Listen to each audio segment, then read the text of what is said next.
Olá, sejam todos bem-vindos a mais uma live ao vivo diário aí, pessoal. Se estiverem me vendo bem, me ouvindo bem, me avisem aí através dos comentários. Muito bom. Voltamos aqui mais um dia de sexta-feira, dia 16 de outubro. Então, em primeiro lugar, com grande alegria, eu falo para vocês o que vocês já sabem, o que vocês estão acompanhando lá nos stories, que é sobre a clínica. Então, eu falei, né, da clínica que a gente vai lançar, mas vamos lá. Às 9 horas hoje, às 21 horas hoje, à noite, no YouTube, eu vou falar para os profissionais exatamente como vai funcionar, vou contar um pouco sobre o histórico dela, as pré-condições, os requisitos mínimos para você poder fazer parte do nosso time, do corpo clínico, tá? Então, agora só não posso deixar de falar para vocês que vocês, né, estejam atentos aí, que é importante que está presente lá às 21 horas hoje comigo, beleza? E claro, eu falei disso aí rapidamente nos stories hoje, e, bem, agora já tem umas 3.500 pessoas aqui, profissionais, 3.500 profissionais, que já passaram pelos meus cursos, ou que me acompanham, querendo fazer parte do nosso time. O que eu não falei, é claro, e não tenho nem como contabilizar isso, é o número de pacientes, o número de pessoas que gostariam de ser atendidos pelo corpo clínico. Isso aí não tem como contabilizar ainda, mas assim, choveu, assim, o meu direct hoje tá assim, um inferno, por assim dizer, de tanta gente que escreveu,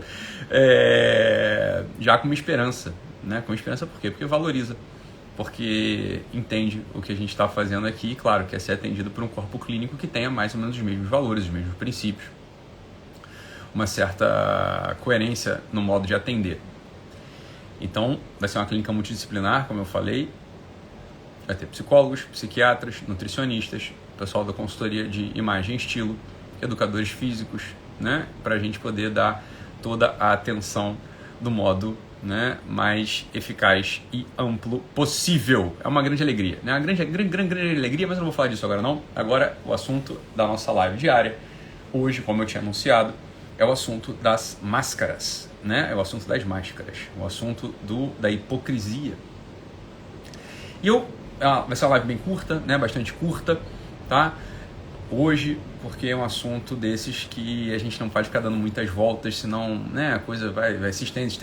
Isso é uma coisa assim, é um lance de olho, é um olhar só para uma realidade da hipocrisia. Porque olha só, todo mundo quando pensa, todo mundo não, mas a maior parte das pessoas quando pensa em hipocrisia, vai pensar naquela máscara que se põe na cara para falsear certos defeitos. Então, as pessoas que fingem que são aquilo que não são, querendo parecer que são mais do que de fato são. Essa é uma face da hipocrisia, a face mais conhecida ou mais reconhecível da hipocrisia. É um certo movimento, uma certa dinâmica interior que faz crescer um personagem que, no final das contas, leva aquele mesmo que encena esse personagem cotidianamente ao entristecimento, a um certo vazio, obviamente, um mau sabor na boca, porque sabe que está encenando diante da vida, porque ele, no fundo, ele sabe que ele não é esse poço de virtudes, ele sabe que ele não é esse sujeito excelente, ela sabe que ela não é essa pessoa generosa e tal. Então, mas às vezes, na pessoa, o hipócrita é aquele sujeito que encena, que fala ou demonstra algo que não faz, ou que não é. Beleza, essa face da hipocrisia todo mundo conhece. Eu queria falar de uma outra face da hipocrisia, igualmente perniciosa, e talvez mais perniciosa do que essa primeira que a gente acabou de falar. Por quê? Porque ela passa mais despercebida. E ela pode ser tomada como uma coisa chamada modéstia, mas nesse caso é uma falsa modéstia, que é a máscara, né? Então, hipocrisia, a raiz etimológica dessa palavra, muitos de vocês já conhecem, não quero ficar chovendo no molhado, né? Porque uma das coisas que eu acho ridículo é aquele pessoal que vai falar de raiz etimológica como se ninguém soubesse, né? Uma coisa assim, arquiconhecida, todo mundo sabe qual que é a raiz etimológica de certas palavras, e vem sempre aquele espertinho, aquele intelectualzinho da mesa querendo falar, não, porque... Porra, todo mundo sabe, tipo, religião, religare, porra, pra começar... Tem coisa de raiz etimológica que nem é isso, tá? Assim, a própria origem da palavra religião, todo mundo fala assim, não, eu sei tudo, porque religião é religare, né? Então vai religar aquilo que está desligado. Há mil controvérsias aí em relação à origem dessa palavra religião, então o pessoal às vezes até caga uma regra que nem é, né? Nunca estudou, não sabe nem pesquisar a raiz etimológica de nada e já fica querendo cagar a regra. Beleza. né? São os hipócritas. Mas a verdade é que essa palavra hipocrisia, a pessoa sabe, olha, a máscara que se colocava quando quando os atores gregos encenavam uma peça de teatro, bem, aquela máscara é o que dá origem ao nome hipocrisia. Então, claro, você está encenando ali algo, olha, não é que eu estou triste, não é que eu estou feliz, não é que eu estou nada, eu só estou encenando, eu quero que você perceba um certo movimento, eu quero que você perceba algo específico, né? E você aprenda com esse algo específico, você de fato aprenda algo da política, aprenda algo dos relacionamentos, aprenda algo sobre o amor, aprenda algo sobre a religião, a partir dessa encenação, dessa peça teatral. Bem, essa era a intenção dos diretores, dos escritores e dos atores gregos quando estavam encenando, e claro, essa é a intenção, no final das contas, de toda a peça teatral. Acontece que, a gente sabe, a raiz etimológica então na palavra hipocrisia é essa máscara que se colocava, né, na Grécia Antiga para encenar os personagens. E essa máscara, o próprio Fernando Pessoa, no seu grande poema Tabacaria, fala sobre ela, ele fala sobre essa máscara, né? E há um verso ali muito dramático, que é o seguinte, olha, tinha uma máscara que eu coloquei na cara e quando fui tirar já não sabia quem era, né? Ela estava colada na minha cara e quando eu tirei eu já não sabia quem era. E vocês me tomaram porque eu não era e eu não desmenti e perdi-me. Falei, olha, vale a pena voltar ao poema Tabacaria. Vale a pena voltar hoje, né, ao poema do Fernando Pessoa, Tabacaria, e ver esse movimento dramático da hipocrisia, dessa máscara colocada na cara, que a gente mesmo colocou muitas vezes, e que, olha, as pessoas reconheceram a gente por isso, que a gente não era, e a gente não desmentiu pra gente mesmo interiormente, e quando foi tirar a máscara, bem, já não se reconhecia mais, já não sabia mais quem estava ali. É dramático esse poema, genial e dramático, como quase tudo que o Pessoa fez. Agora, tem um movimento da hipocrisia que é um pouco é um pouco o inverso disso, que é o movimento de sempre se diminuir. Isso é uma hipocrisia também. A pessoa que se apresenta sempre para si mesmo e para os outros como um coitadinho, se apresenta para si mesmo e para os outros como uma vítima, como alguém que só sofreu na vida, como alguém que não é capaz e que os outros têm que ter pena, obviamente, tem que cuidar e tem que fazer aquilo que eles não são capazes de fazer. Olha, esse sujeito também é um hipócrita. Esse sujeito ele se alimenta de um fermento também, que é o fermento da hipocrisia, que é uma coisa que faz crescer. O fermento é aquilo que faz crescer uma substância falsa. Uma substância sem, né, que é até um paradoxo, né, uma substância sem consistência, uma substância falsa. Olha, é algo que faz crescer vento, faz crescer no vazio, não tem nada ali. A maior parte das pessoas, você, eu, a gente não é nem um poço de virtude e nem um poço de vilania. Isso é a característica de todo ser humano medíocre, como nós. A gente não é mal como um Hitler. E a gente não é bom como um João Paulo II. A gente está ali na meiuca. Está ali na meiuca. A gente está ali no meio do caminho. Isso é a característica de todos nós. Olha, meu filho, minha filha, vocês não são o para-raio de todos os males do mundo. Você não é o para-raio de todos os males do mundo. Não, vou te falar uma coisa, e isso aqui que é o ponto de hoje, que eu queria que você examinasse, que você declarasse com toda a tranquilidade do mundo. Olha, a minha vida nem é tão terrível assim. Porque no nosso tempo, sobretudo no nosso tempo, e eu falo aqui sobretudo no Brasil mesmo, sobretudo no Brasil, é claro que isso não é exclusividade do Brasil, isso vem dos romances do século XVIII, e de uma realidade que aconteceu no século XVIII, que é a realidade de Napoleão. Olha, era um sujeito que sofreu, um soldado, olha, que virou imperador do mundo. Olha, todo mundo de algum modo hoje, isso eu vejo com muita clareza quando a gente assiste a esses palestrantes, né, esses coaches, ou esses palestrantes motivacionais, ou essas pessoas que estão dando um testemunho da própria vida, sempre se referindo a si mesmo com uma história de sofrimento terrível, uma privação, me faltou tal coisa, me faltou outra coisa, e mesmo assim eu cheguei lá. Isso é de um ridículo sem fim. Eu lembro que teve uma vez, numa ocasião, não vou contar qual, mas teve uma ocasião que vinha um representante muito importante aqui no Brasil, eles estavam selecionando algumas pessoas, isso já tem muitos anos, eles estavam selecionando algumas pessoas para contar a sua história a esse sujeito. Era uma história que ia ser televisionada, né? Assim, tava o mundo inteiro de olho naquilo. E me convidaram, né? Me convidaram e eu queria saber a minha história. Falei, faz as contas, né? Uma pessoa jovem, já casada, 3 filhos, etc, etc. Né? Então, estava grávida do 3º filho, então a gente casou novo. Tá? Queria que a gente contasse um pouco a nossa história, mas eu sei, e a gente não foi selecionado. Eles falaram o motivo pelo qual não foi selecionado. Falaram assim, não, é porque é que não tinha nada de... A história de vocês não tem nada de ruim. Eles estavam contando, assim, a história de vocês não tem nada de ruim. Como que ele diz o seguinte, olha, isso aí não vai comover ninguém. Não vai comover ninguém. Agora, quando eu assisti a tal da história que foi selecionada, eu também olhei, porque não tem nada de ruim nessa história. A pessoa está escolhendo um jeito de contar a história dela absolutamente hipócrita, falsa. Olha, a história do Lula, um retirante nordestino que passou fome, frio, olha, francamente falando, de verdade, você cai nessa? Você cai nessa mesmo? Eu não caio. Eu não caio nessa. Não foi ao campo de concentração, né?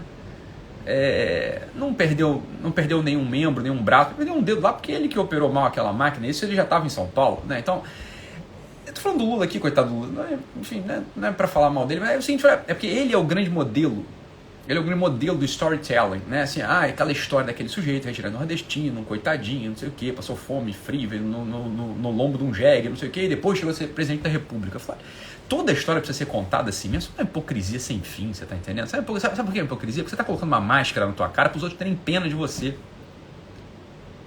Para eles te darem aquilo que você mesmo não consegue ir lá e tomar e conquistar. Agora acontece o seguinte, olha, deixa eu falar uma coisa pra vocês aqui. Isso aqui é segredo da vida, tá? Isso não dá certo pra ninguém.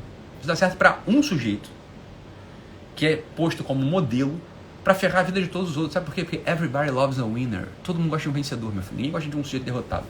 Quando você começa a contar a tua história de modo hipócrita, lançando luzes só pra aquilo que você tem de ruim, você se afunda e atrai a rejeição de todos. Um ou outro se volta pra você por algum tempo, por pouco tempo, tentando completar, tentando te dar aquilo que você fica falando que falta na tua história, né? Mas você nunca recebe, porque se você receber, você tem que arrancar essa máscara, você se torna uma outra coisa, e as pessoas obviamente cansam de você. Então, óbvio, aqueles sujeitos que são hipócritas pela lamentação, são hipócritas porque só colam na própria cara aquela história triste, aquela história assim de uma vida, venci um grande desafio. Eu falo, isso é uma palhaçada, você não enfrentou nenhum grande desafio na vida, meu filho, eu conheço a tua história. Não, então você não conhece a minha história? Eu falo, eu conheço, assim, você é um imigrante, de verdade. Você é um brasileiro médio, você tá entendendo? Tem hipocrisia sem fim, passa a contar a tua história direito, não enche o nosso saco. Não, sabe por quê? Não é sobre o nosso saco, mas o nosso saco, o problema do nosso saco é que você vai se tornar uma pessoa frágil, vazia. Você vai se tornar uma pessoa sem consistência e sem substância. Porque você colou na sua cara uma máscara, você colocou dentro de si um fermento de uma hipocrisia absolutamente perniciosa. Que é esse modo de se revelar aos outros com aquilo que não é próprio seu. Isso é o elemento da hipocrisia. Você está mostrando para os outros, está mostrando para a sociedade, no fundo, você acaba mostrando para você mesmo, e esse é o drama do Fernando Pessoa, bem, é que eu colei uma máscara na minha cara, me tomaram pelo que eu não era, não desmenti, e quando fui tirar essa máscara já não me reconhecia. Você não vai se reconhecer mais daqui a pouco. Porque você está contando a tua história. Veja, não é assim. Faz esse exercício hoje. Conta a tua história. E vê se você sempre não busca. Porque você aprendeu, olha, é o modelo do Lula. Você sempre diz, eu preciso enfiar na minha história alguma coisa que seja triste, que faça os outros chorar, que, assim, que dê pena nos outros. E diz assim, não, mas eu superei. Fala, para com isso, você tá entendendo? Para com isso, que ninguém fica com pena de você. Ninguém se interessa por essa história. Isso é um saco, você tá entendendo? Porque é mentira, é falso. É falso. Você teve uma hora, você entrou no mundo, eu e você, a gente entrou no mundo, e é por isso que eu não conto minha história. A gente entrou num mundo de absoluta prosperidade. Os bens materiais disponíveis no nosso tempo, eles são infinitamente superiores a qualquer outro momento da história. Um rei medieval, um rei antigo, jamais teve acesso ao que hoje um pobre tem.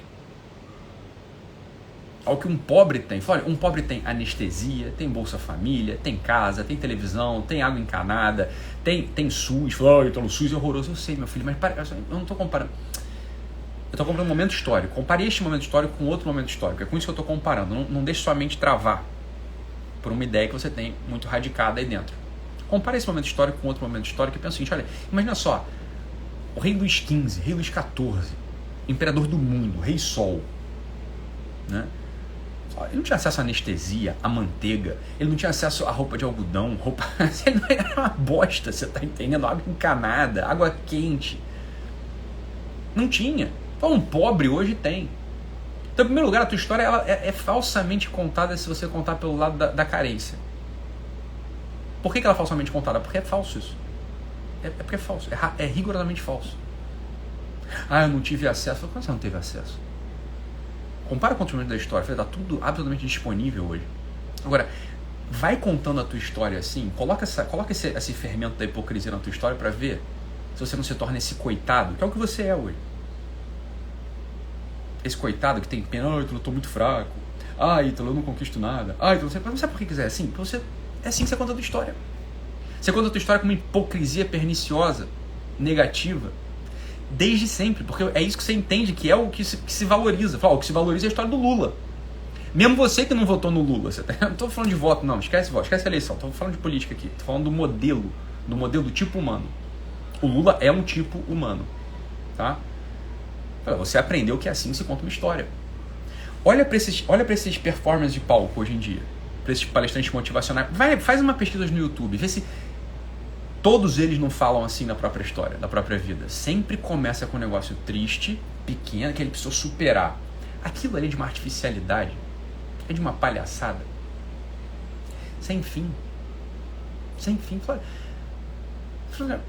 Por quê? Porque você acha que não, ninguém vai valorizar essa tua história. Mas eu falei, que valorizar a minha história? Tem que valorizar o que eu estou fazendo agora. Se tiver valor, se não tiver valor, não valoriza. Imagina você falar o seguinte, olha, eu posso contar a minha história, porque todo mundo pode. Eu posso contar a minha história pelo lado da carência, da ausência, porque teve isso também. Eu falei, não, era um classe média, nunca me faltou nada, porque nunca me faltou nada mesmo.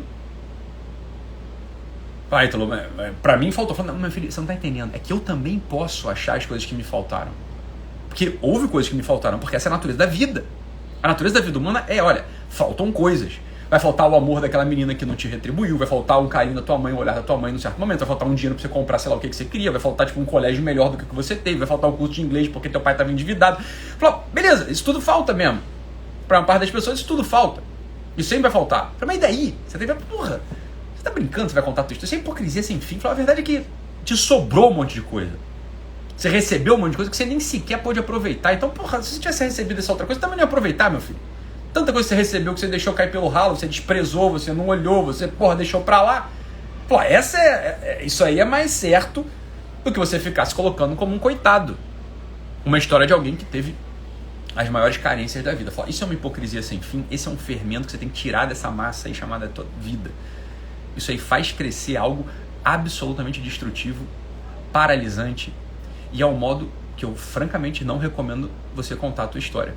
Eu não recomendo você contar a tua história assim, porque daqui a pouco já está acontecendo isso agora, mas olha, é que os anos vão passando e vai chegando perto do leito de morte, vai chegando próximo ao fim da vida e você já não vai mais se reconhecer mesmo.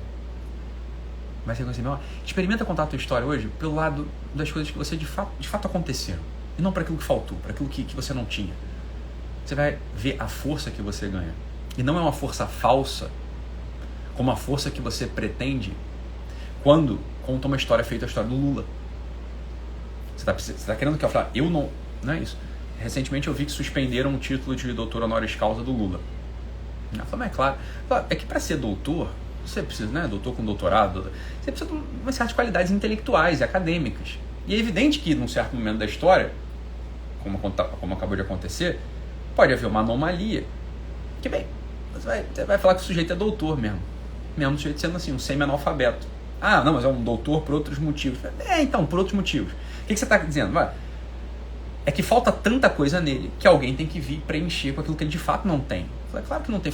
Não tem nada mais ridículo. Entre as coisas mais ridículas que existem no cenário nacional é ver o Lula com uma toga de acadêmico o chapéuzinho de acadêmico e um canudo na mão. É que assim, olha, você pode até gostar do Lula como presidente, agora isso ele não é. Você tá entendendo? Isso ele não é, não importa. Você vai falar, não, ele é bom, ele foi bom, ele fez um monte de coisa pelo Brasil, né? Roubou, mas fez, sei lá, tem quem gosta dele. Agora, e dá pra entender, dá pra entender tudo, né? Agora, isso não dá pra entender. Isso claramente não dá pra entender. Por quê? Porque isso ele não é mesmo. Ele não é mesmo. Mas olha, ele é um único símbolo. Isso não vai acontecer contigo. Se você não tem nada intelectual, entenda, ninguém vai te colocar uma toga e um diploma na mão. Não adianta você ficar contando essa história, eu não tenho. Mas, meu filho, vai lá e conquista. Né? Dribla essa hipocrisia interior. Dribla essa hipocrisia interior que só te tira a força. Essa hipocrisia da diminuição, ela talvez seja mais perniciosa do que aquela outra hipocrisia, que é você dizer que você é bom. Porque essa aí ninguém acredita mesmo, todo mundo sabe que você não é. Você tá entendendo? Essa máscara não cola. A máscara que você fica, não, porque eu sou, porque eu faço, porque eu faço. Isso é ridículo, todo mundo olha e fica, tá. Essa ninguém acredita. Agora, a outra pessoa acredita, fala, coitado, porra. Para com isso, você tá entendendo? Para de ficar contando tua história pelo lado da pena. Pelo lado daquilo que te falta, faltou amor de mãe, faltou dinheiro, faltou não sei o que. Tá bom, cara. Porra, faltou pra todo mundo, mas também sobrou um monte de coisa. Você já entendeu o que eu tô querendo dizer aqui. Isso não é muito difícil de fazer. É que isso é uma rotação de instalação na realidade. Um giro para instalação na realidade. Bem, essa é a ideia. Esteja presente hoje comigo, profissionais, sobretudo os profissionais. Essa live é para os profissionais, né? Para os psicólogos, psiquiatras, para os terapeutas, para os médicos, para o consultor de imagem, estilo, nutricionista, educador físico. Hoje, às 21 horas no YouTube, vai ter uma live na qual eu vou apresentar. Vou falar do que se trata a clínica, como faz, né? Quais são os pré-requisitos para poder, né, ser selecionado para fazer parte do nosso corpo clínico, um pouco da história, da necessidade agora, né, da necessidade da gente poder oferecer isso para o nosso público. Portanto, acompanha pelos stories, porque lá vai estar disponível o link para você estar, né, para você poder entender e, né, talvez fazer parte do nosso corpo clínico. Tá bom? Então é isso, fique com Deus, um abraço e até daqui a pouco. Tchau, pessoal.